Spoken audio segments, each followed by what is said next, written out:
Hello, ma'am. How are you? I'm good, perfectly fine. Yes. We'll just wait for a few others to join and then we can start. Okay, there is Mrunal, there is Sarika. Hello, Mrunal. Hello, Sarika. Before uh, before we start, Abhay, I got few questions at my end, and the questions were not related to topic. The questions were off the topic, and few people asked me that whether it's a coincidence that the shades of the colors which you both are wearing are same. So yes, everyone, that is not the coincidence, and that is not by chance. It is a pre-planned activity. Yeah. And today's emotion which we are going to discuss is sadness. So, today we're talking about this very important emotion called sadness. Sadness is a very important emotion because being on a slightly negative side, we tend to neglect it, we tend to not want it, but it Yeah. is very important because we need to feel the grief, we need to feel the sadness in the moment because if we don't let ourselves feel it, it's going to pend up and pile up, and there's going to come a point when it's going to burst altogether. So, yes, sadness is also often seen with dark colors as we're wearing today, but sadness could have its own useful impressions as well. So, of course, let's delve into the discussion about the same. So, my first question to you, Dr. Bansal, is that why do we experience sadness, and especially teenagers, normal emotion? Uh, Ame, any emotion, if I talk about any emotion, forget about there are so many glitches today, so No problem. probably you all can listen me. Yeah. There are there are so many emotions which as a human being we experience. Whether it is happiness, sadness, joy, bliss, pleasant, whatever name you want to give it, experiencing each and every emotion is normal, is absolutely normal. If I come to the sadness emotion, it's perfectly okay to feel sad. For example, I'm missing someone. Something is not getting completed. Somebody is talking to me in not in a proper way as I wanted. Somebody just pushed me hard in some emotional way. It's okay to feel bad. It's okay to feel sad. But the problem comes that how long I'm feeling that particular emotion, how long I'm feeling sad, how long I'm feeling dull, how long I'm feeling I just want to be away from everyone. I'm not feeling to talk to anyone. I'm not feeling to interact with everyone. Or in a simple way, I can say I'm not feeling that I just want to get up from my bed. These are the things I'm feeling. But again, that how long I'm feeling all such emotions, that is the important. So first and foremost thing I would just like to highlight here, that whatever emotion you are feeling, it's perfectly normal.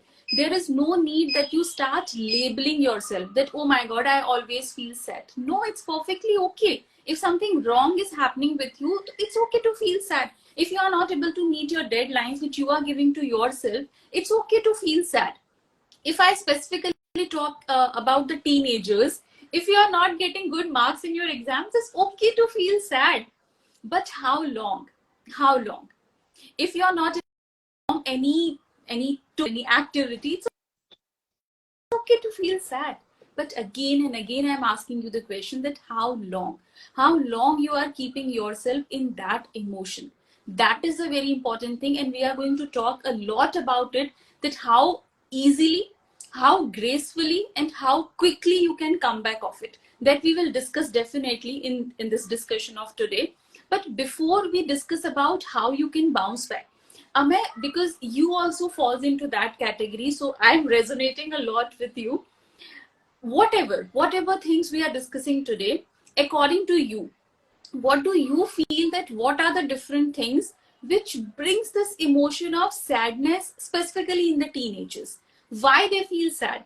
Because I find the academic pressure, maybe the relationship issues, these are the only few things which I can see.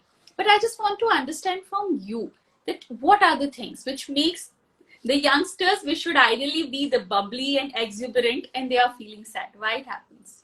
Yes, so there are like numerous reasons why teenagers today have this, I would say, rather persistent and consistent feeling of unfulfilledness, sadness, as we say. Of course, as you rightly mentioned, majority of the people are sad because they have a lot of academic pressure, or they feel that they're not just good enough. There are Yeah. intelligent kids who certainly are introduced to a fresh curriculum and they feel like, oh well, I was intelligent till yesterday, now I don't. Now I feel dumb. That happens, and it's completely fine. And because it's a new feeling, they cannot cope with it. There are, of course, relationship issues. It's very common in teenagers, with the kind of hormones. The relationship issues could be things not working out. Things work out, but I regret having fallen for this because I don't feel like that's the right person for me. It could be any of that. There are family problems at times. So there's this very beautiful line that somebody has written a long, long time ago, and I've read it over a while now. That teenage is the most difficult part of a human life because they're expected, they're treated like kids, but expected to act like adults. And that's something that hit me very hard because yes, they're expected to take informed decisions. They're expected to take good decisions, but Mm-hmm. uh, they are not, given that kind of importance or respect because they're told that you're still a kid, right? So That that you that feel as a teenager? sometimes yes, I do feel that too because it it it happens because I mean it's true, of course. If my 60-year-old grandfather, 60-year-old grandfather, or 80-year-old grandmother, or whatever, is taking decisions in the house, and then my 50-year-old dad is working things out. It's less likely that a 17 years old opinion would be considered, and that's not wrong on the part of the adults of the house. But what I feel is we put excess pressure on the kids, because late teenage, 17, 18, is a time when you are moving into college years. And Hmm. what really happens is you were just kids till last year, where you were talking about what tiffin I want to carry and what bag I would like to have, to suddenly talking about your career, your pay slips, job opportunities, Hmm. job market, job satisfaction, and God knows what not. And it all feels natural at start, but then what happens is one day you're going to sit back and think like, okay, okay, like I'm actually talking for job, like I'm going to have to go working like my dad, right? So that is a very, very demanding process and a very demanding stage of life, and you really need to think about it on a greater depth, and it's very overwhelming for a lot of people. But and when they feel less understood or not understood, they're surely going to retaliate. They're surely going to feel sad. It in a way is their coping mechanism as well.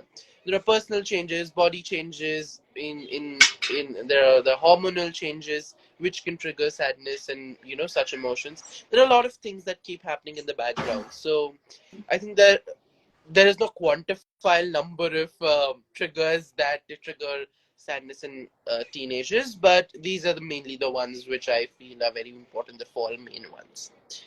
Hmm. um, there are a lot of ways to cope with it also. They can talk to a trusted friend, or somebody, if they're close to anybody specific in the family. Usually siblings or cousins help.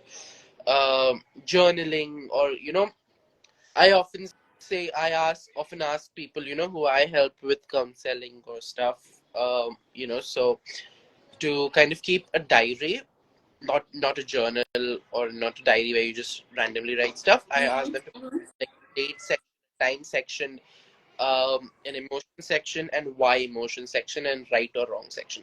So basically, they write the day, the time, the emotion that they felt. If it's now in this case sadness, why did they feel that emotion? And right or wrong says, did they feel that it was justified? And Hmm. again, there was one more column. If they feel it was or was not justified, why was it, or why was it not justified? It helps you reflect back on what you were actually doing. It helps you practice mindfulness.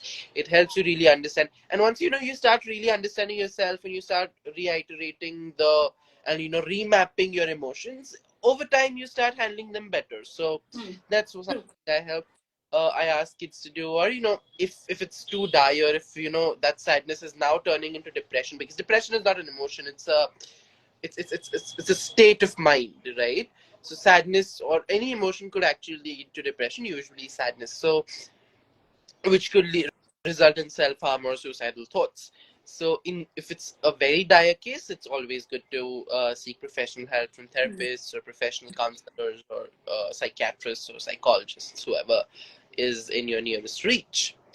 And finding the right people at the right time is, of course, very important. Um, that brings me to a very important question, ma'am. How do you think in teenagers differentiate between just, normal sadness, regular sadness, as we could just term it for this? I mean, it's not right to put things in brackets, but let's say, just more of like, I'm just sad, from something which is more serious, like, sadness leading to a state of depression. That's a very interesting question. And before I start replying, I just want that everyone, whosoever is watching today, whatever Amay has said, that these are the triggers for the sadness. You all can write what are the triggers for you for the sadness so that I can understand you in a better way. And probably if there are one or two replies which are highly specific, I'll just try to pick up those triggers and I'll just try to talk on those triggers. Okay. But as Amay is asking me to just give a scale to the level of sadness, that whether I'm putting it on a 0 pointer, a 5 pointer, or a 10 pointer. See, For that, the emotion is an emotion. Yes, yes, Amay. just a moment. If any of you are not comfortable sharing those triggers on the live, you can always text us on our DMs. We will answer your DMs. We'll read out your DMs without taking your name. That's completely fine. Yeah, surely, surely. But still, I'll encourage all of you. Hello, Danya. Good for joining. Still, I'll encourage all of you to just write, because Yeah. you know why I'm asking you to write it here on this platform, because that is the very first step you are taking to just fight with any emotion which is pulling you back. That is the first step, believe me. The moment you will write this trigger, you will feel so light inside. You'll feel that, wow, at least I have revealed something openly on an open platform. Just try it. That's what I'm telling you. Now, coming back to Amay's question, that what is the difference between when we are feeling sadness for a small duration and when we keep on feeling for a prolonged duration? Then will it lead to a depression, or will it lead to any specific kind of exaggerated sadness, or what we call it? You see, if there is any emotion which is keeping you low, which is not giving you the permission to operate at your best, to operate at your optimum level, that emotion will certainly pull you down. That emotion has the power to pull you down, because that is not which is happening at your physical level or physiological level. That emotion is happening at the biochemical level inside. Inside our body, for every emotion, there is a chemical which is getting secreted inside your body. For every emotion, your body is a miraculous pharmacy, miraculous machine which is creating thousands of chemical even without you know about it. You cannot even think about that, how nicely, how meticulously, how precisely your body is creating chemical. So if you are in a prolonged duration of sadness, the reason could be anything. You can write, we knows, whatever you are feeling. But again, the resilience is very important, that how you come back from that emotion. And if you feel that it's not easy for you to come back from that emotion, that certainly what Amma is telling now, that it is very important to seek the professional guidance. That professional guidance you can seek either from a psychiatrist or a psychologist or a mental health professional, with whomsoever. It could be even your friend, your mother, the first counselor with whom you are very comfortable. At least start sharing, at least start getting open up, that I'm not able to come up with that emotion. I'm not able to bounce back to my normal mode of functioning. I'm not able to fight with that emotion which is keeping me low all the time, and maybe for the longer duration of time.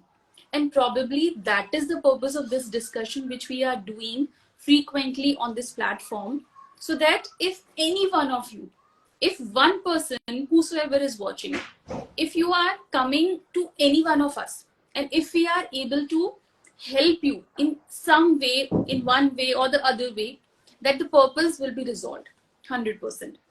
And I mean, what happens when we are discussing these emotions, because there are many people who have joined, and I believe most of them are either the teenagers or have shifted to their career domain, as you rightly said.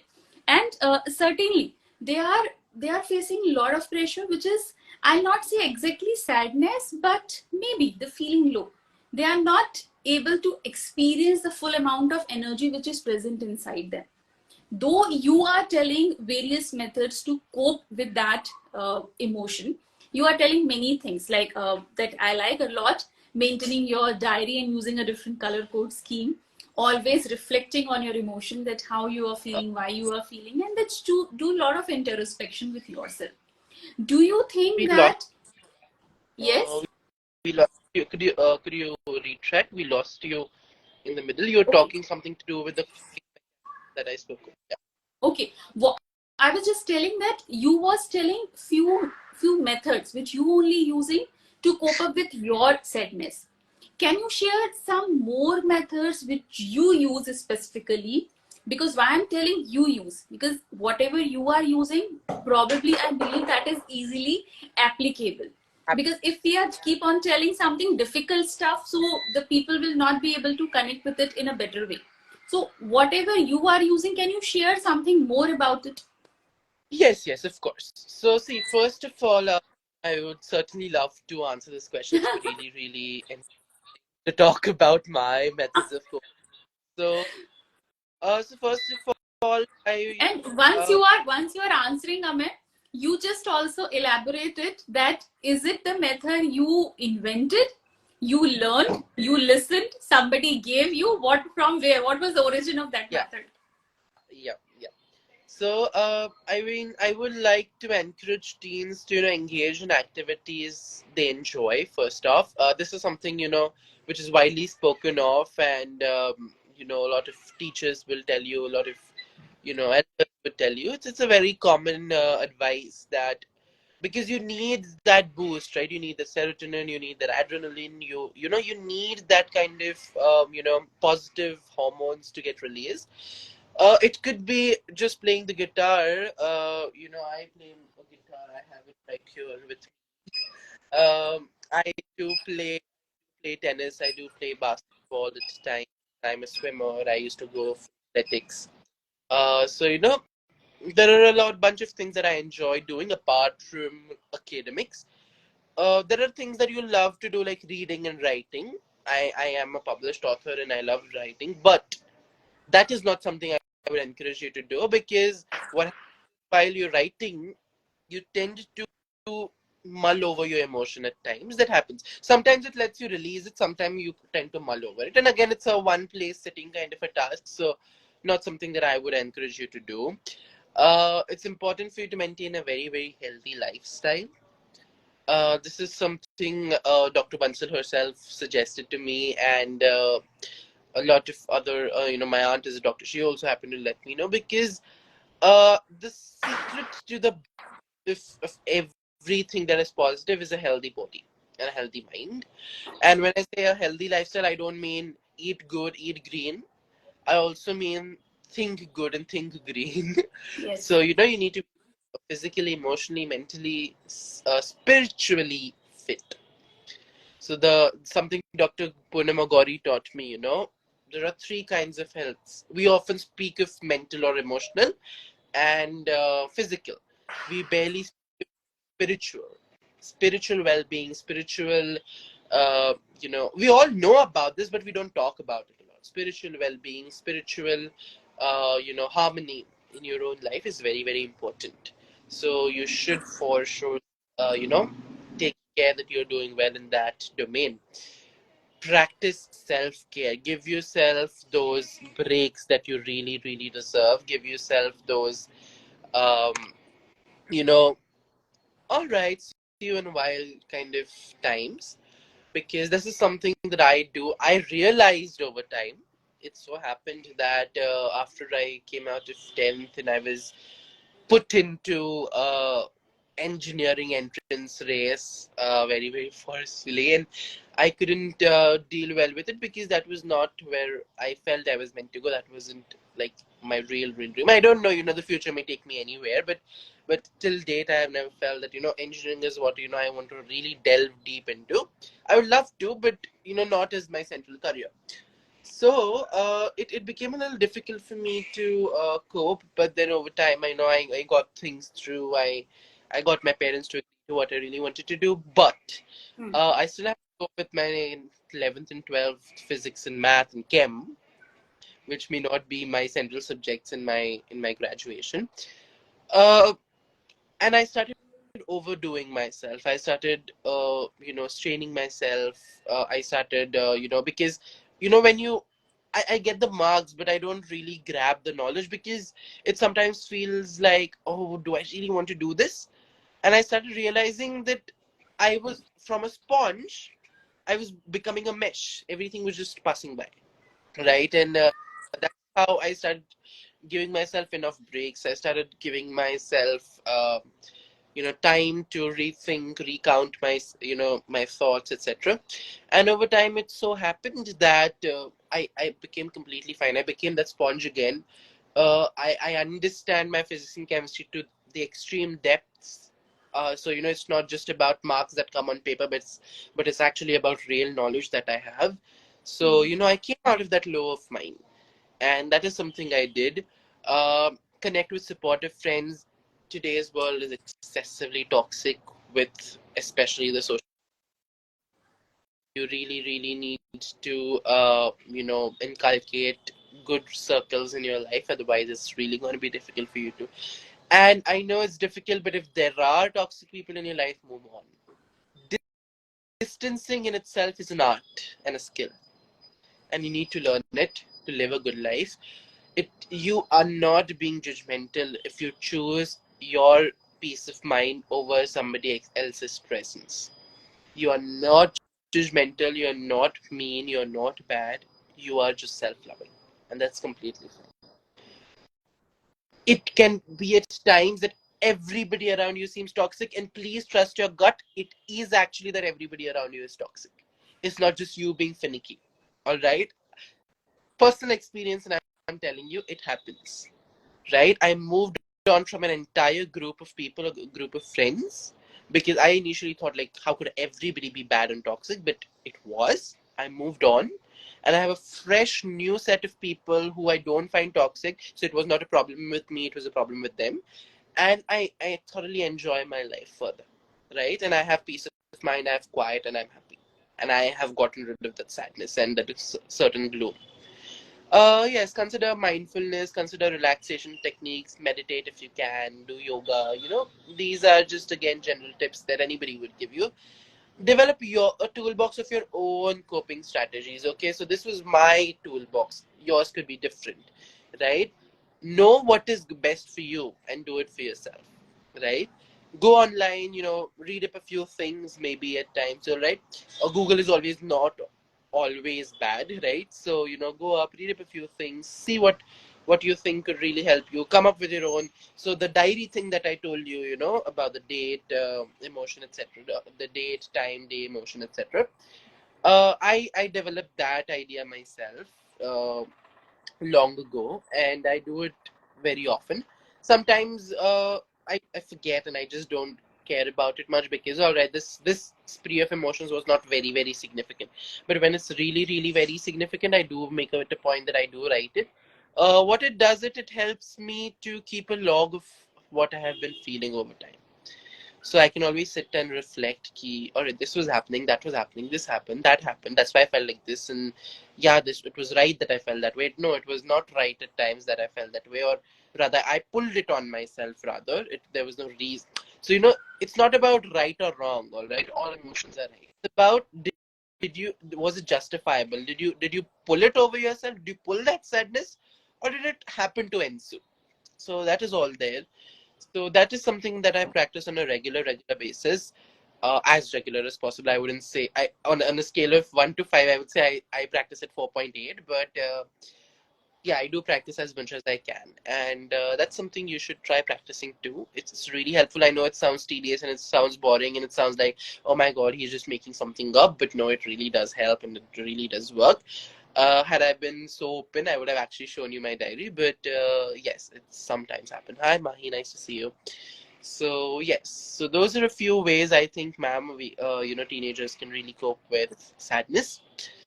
Okay, now, ma'am, coming to you, let's talk of this slight generational gap also, especially when it comes to parents. How can parents and in certain cases also friends, best support a teenager who is going through, this slight period of sadness, or, this kind of time of slight mundane. Mm-hmm. Okay.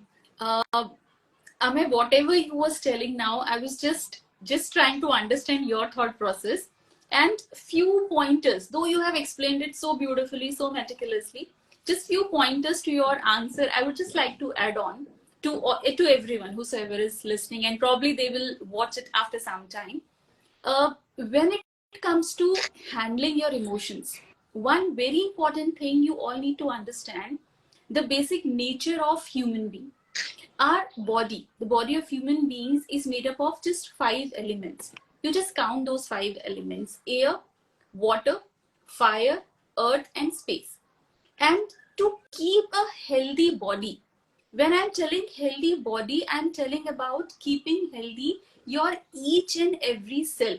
And when I'm telling keep healthy your each and every cell, it includes your physical body and includes your mental body as well. So when you are getting in touch with these 5 elements, if you are getting fresh air, if you are getting exposure to the fire element, it doesn't mean that you need to jump into the fire. You need to get the sunlight. Yeah. That is the fire element. The water element, just spend some time with the nature. The earth element, just have a walk in the nature, and don't wear your sporty shoes and socks. Just walk barefoot if possible, maybe for 2 minutes or maybe for 5 minutes. Just see the blue sky over and above you. If you are able to maintain that connect with those 5 elements, you will see there is tremendous improvement, not only in your physical health but also in your mental health. And I can guarantee you can never feel any amount of sadness if you are in regular touch with those 5 elements, because your body is made up of that and it needs the required amount of exposure of those 5 things. That is the first thing which everybody of you can easily include in your daily routine, as easily as you can find the time off. The second thing, Amir, just to give a little amendment to what you was telling about, when it comes to staying away from the toxic people. So my philosophy, what I have learned from my gurus, from my teachers, from my mentors, so what they have suggested, that rather than labeling any person as a toxic, Hmm. rather than labeling any relationship as a toxic, because the person individual can never be toxic, Hmm. because that person is crossing the safe boundary which you have created for yourself. That person is, and that person is able to affect your peace, your mental peace, your mental well-being. That is the reason you are feeling that amount of toxicity when you are coming in contact with that person. Hmm. So I need to work on myself. And the moment I start feeling that that person is not good for me, you need to create that safe boundary around yourself. You need to create that positive aura around yourself. And how you will create your techniques are highly beautiful and highly effective. Start journaling, start meditating, practicing yoga, do some breath works. There are a number of methods. Whatever finds you find more comfortable with that method, you can adopt. It's same as that one size doesn't fit for all, one food is not good for all. So the one method is not good for all. Now I'm coming to your specific question, that how parents and how friends uh, I'll just connect it with your reply only, that when you are telling, it's very important to keep yourself away from so-called toxic people because I'll use that terminology. So in the same way, it is very important for you to have right kind of people in your circle. And when I'm telling right kind of people, the people who gives you support, the people who tells you it's okay to feel low today, I'm there. The people who keep on telling you that I hold your hand, the people, if they are just sitting beside you, or if they are mentally present you in your thoughts, the people are giving you that amount of strength. So that is the power of the family and the relationships. You need to identify that who are those members, who are those friends who are giving you that amount of support and that amount of energy, who are ready to tell you it's okay to fail, it's okay to feel sad, it's okay to feel low, it's okay to feel depressed, but yes, And we this both will work together to bounce back. Yes, and this is something that you should do for your friends as well, to exactly. And encouragement. when you are telling Ame that you should do for you, so here again, I just want to understand from you, then definitely the others are there to help you. But जैसे शायद तुम सबने पढ़ा भी होगा, and we all listen it many times, if you think to help yourself, then many people will come to help you. So Yes. here comes a very specific notion of the self love, the self compassion. So do you think that, if I'm talking specifically for the teenagers and maybe the young adults as well, if they start developing this notion of self love, so will it also help them, in addition to all those techniques what you are sharing, what you also use in your daily life, to the 4.8 scale? And do you think that this particular notion of self-love, it can also add value when it comes to maintaining the emotions, specifically the negative ones? I mean, as I said before, also in one of my answers, I think maybe I missed answering, saying that during the coping mechanisms while I answered, but it is very important. Self love is the center of everything and anything you do. Unless and until you don't give yourself that space, you're not compassionate about it, yourself, you cannot be compassionate about anybody else. Unless and until you stop going hard on yourself, you cannot come out of feelings like sadness, and which Mm. people have very term as depression as well, because it's never going to be easy. Life is going to keep taking tolls on you. Life is going to keep showing you a bigger, steeper slope every time you cover one, and you need to know that this is never ending, and I'm doing my best. I'm trying my best. I'm going to keep moving forward. Let's see how things go. As I said, I stopped being harsh on myself. I stopped being trying to put myself in that rat race, Mm. and I realized that yeah, things go well even if I don't do that well. It's all right for me to go play my guitar for a while. It's okay for me to write for a while. It's okay for me to. I still remember I wrote my first book when I was in the 10th grade, where I did. That's really an achievement. Yes. When my 10th grade is often spoken of by talking about my all India rank and my school. My 10th grade as the year when I wrote my first book. Rather wrote, I would say I published my first book.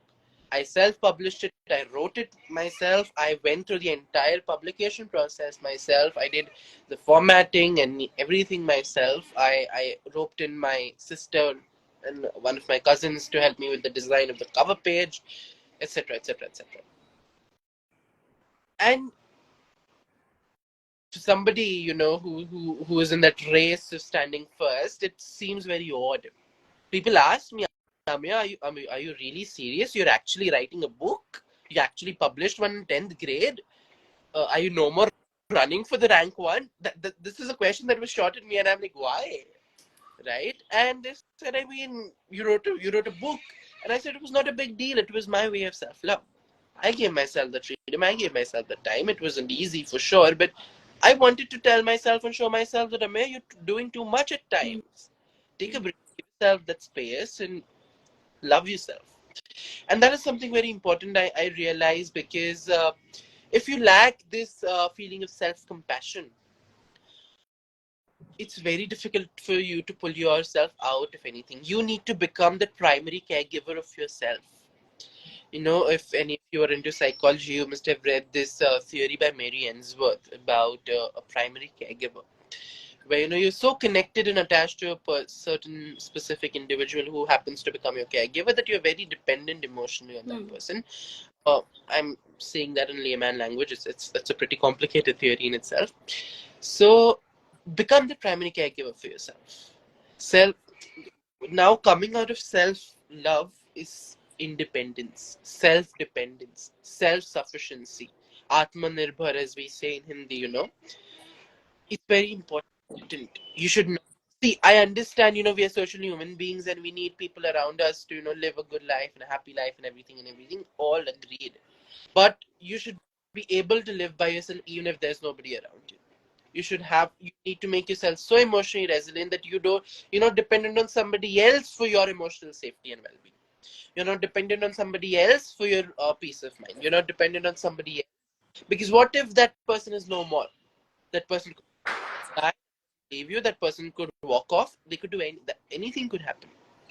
All right, I'm so sorry to put it so in such a harsh way, but anything could happen. That's ground reality. That's the truth.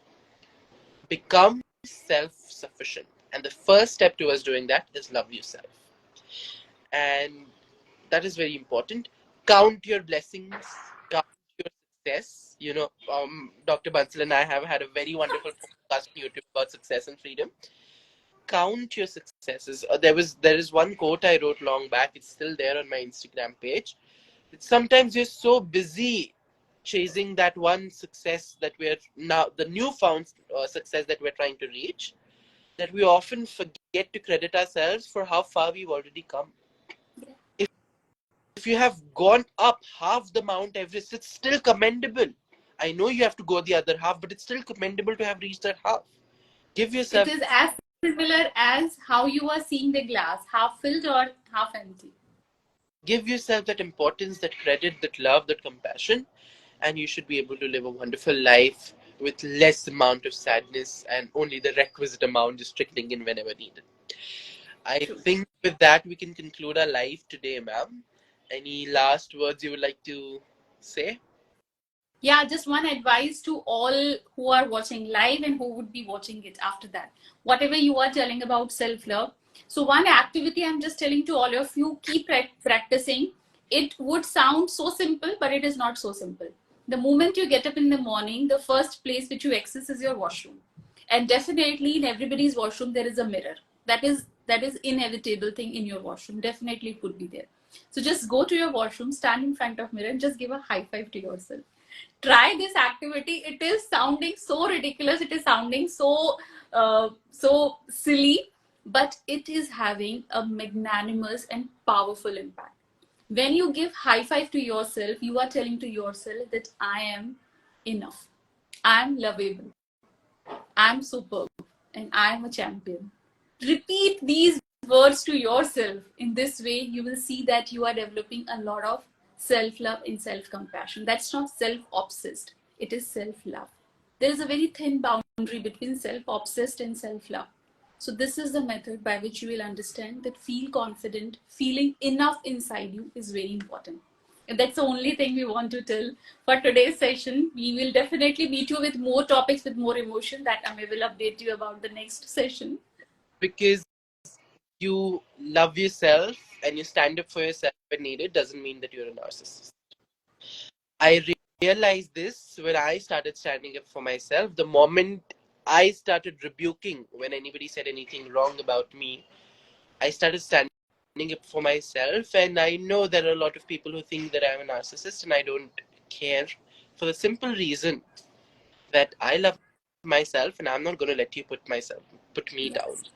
because you had some view about me. True. I'm not tagging you, I'm not labeling you, I'm not saying anything about you. I might not like you, doesn't mean that you are bad. Similarly, you might not like me, doesn't mean that I am bad, right? So if you don't value each other, move apart, but don't tag anybody. And that's something that's very important. So please don't put yourself under the thought that you're acting like a narcissist, you're being mean or anything of that sort. It's all right. It's all right to be proud of yourself. It's all right to be proud of your accomplishments. It's all right to be, you know, very, very loving about the way you look. It's all right. You think you're beautiful. That's fine. It's Right? feel to be perfect with all your imperfections. Exactly. And please do practice self-love. Something to addition to what ma'am said, I know that hi-fi activity is very, very difficult. All right, it takes a lot of time to set in. Over time, if you feel like, you could start giving yourself pep talks. Every morning, just tell yourself, I'm a champion. I've got this. And you could go ahead. But well, what I'm speaking of pep talks is that every now and then, not necessarily in the mornings, maybe once or twice a week, just sit down and tell yourself that this has been going good, this has been going bad, whatever it is, I have a perfect equilibrium, I have a perfect balance, and I'm going to work this out. I've worked so many milestones, I've worked so much in life, and I've come this far. All right, I often say that on the very long yet short period that I lived on this planet, and I made whatever difference I could in these 17 years of my life, I made a change. I love myself. I've come across a lot of milestones, and I'm going to come across many more. I'm going to surpass all of them with grace and ease, and I'm going to reach the end without any hesitation or regrets. This is my pep talk. You can make one for yourself and give yourself one, right? With that, we should take your leave. Thank you very much for being with us. We hope that you cope well with your emotion of sadness. You're always free to reach out to me or Dr. Bansal, and we would love to talk to you. You can always enroll for our workshop where you will learn more in detail about sadness over an entire month. You'll learn more practices to take care of yourself, and of course, it's going to be a wonderful time for all our students who are going to attend our 1 year long um, workshop with us. And of course, we would love to have you there as well. It's just a message away. So drop a text to Dr. Bansal or me. It's very nominally charged. It's very basic, and you could always reach out to us if you have any hesitations about that too. And we want this to be for you and not for us. Yeah. So please bear that in mind and join us on our journey towards understanding emotions. Thank you so much. Have a good day. Until Thank you, next. everyone. Bye bye. Sleep well, eat healthy, and don't forget to high five yourself Yes. tomorrow. Bye bye.